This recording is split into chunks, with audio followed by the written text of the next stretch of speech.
de plus en plus vieux et c'est une bonne nouvelle. Mais comment bien vieillir, vieillir en bonne santé? C'est la question que l'on pose au professeur Fabrice Denis, cancérologue au Centre de cancérologie de la Sarthe et président de l'Institut de e-santé. Inès, bonjour professeur. Bonjour. Bienvenue. Avant de découvrir comment bien vieillir, parce que c'est le sujet qui nous passionne, c'est important de comprendre pourquoi et comment nous vieillissons. Alors pourquoi on vieillit, c'est difficile à dire. Comment on sait par contre? Alors pourquoi? Bon, on imagine que des espèces immortelles feraient pas bon ménage sur une planète. Au bout d'un moment, il faut un peu renouveler le génome des uns et des autres. Mais en revanche, le comment on sait. À partir de 25 ans, mais plus particulièrement à partir de 40 ans, en fait, la plupart de nos cellules commencent à avoir une dégradation qui fait qu'elles se renouvellent moins bien et on accumule ce que l'on appelle des cellules sénescentes dans tous nos organes. Et ces cellules sénescentes, donc des cellules vieilles qui marchent pas très bien, eh bien, elles provoquent une inflammation dans tout l'organisme et tous ces phénomènes se cumulent. Il y a 12 phénomènes qui se cumulent, qui aboutissent au fait que, on va avoir plus de cellules qui fonctionnent moins bien au fil du temps que lorsqu'on est plus jeune. Est-ce qu'il y a autant d'êtres humains que de vieillissement? Est-ce qu'on n'est pas tous égaux devant ce vieillissement? Absolument. Alors là, en plus, il y a tellement de paramètres qui jouent. Il y a la génétique, donc l'hérédité.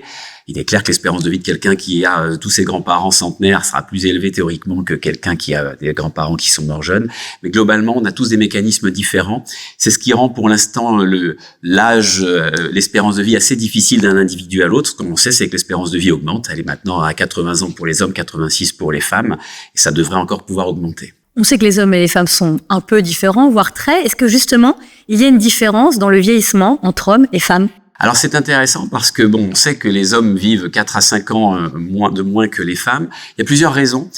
D'abord des raisons hormonales, notamment la testostérone chez l'homme qui est associée à plus de problèmes cardiovasculaires alors que les oestrogènes chez la femme ont plutôt une tendance protectrice. Il y a aussi, bien sûr, des habitudes de vie qu'ont les hommes ou qu'avaient les hommes de façon un peu plus proéminente avec le tabac, avec l'alcool, etc. Ou même parfois certaines infections qui étaient plus fréquentes chez les hommes que chez les femmes. Donc, globalement, sur le plan biologique, l'homme est un petit peu moins bien doté pour avoir une espérance de vie plus longue que les femmes. Mais néanmoins, les choses se rejoignent parce que les femmes ont de plus en plus de pathologies d'hommes, notamment les cancers à cause du tabac. Et finalement, il semble que l'espérance de vie se rejoigne un petit peu.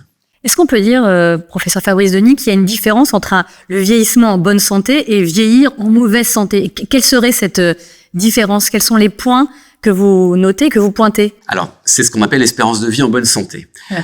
L'espérance de vie en bonne santé, c'est à partir de quel âge on commence à avoir des ennuis de maladies chroniques, etc. Donc, on est pour le coup assez proche pour les hommes et les femmes, c'est 65 ans à peu près, sachant qu'elle a tendance même à diminuer dans certains pays comme les États-Unis, du fait de la proéminence de l'obésité et des complications qui vont avec. Et cette espérance de vie en bonne santé, c'est finalement, à mon avis, le plus important. On peut vivre longtemps avec la médecine, on va dire sous perfusion, mais avec des pathologies chroniques qui s'accumulent et qui sont pourtant évitables et qu'on peut prévenir beaucoup plus tôt, on va en reparler. Cette espérance de vie en bonne santé, elle est majeure à contrôler puisque c'est elle qui va réguler l'incidence de maladies comme le cancer, les maladies cardiovasculaires et le diabète. Et tous les efforts de prévention qu'on va faire, qui se jouent bien sûr avant ces 65 ans, mais peuvent se jouer même après, vont avoir comme intérêt de réduire ces incidences de pathologies chroniques. Merci beaucoup, professeur. Merci.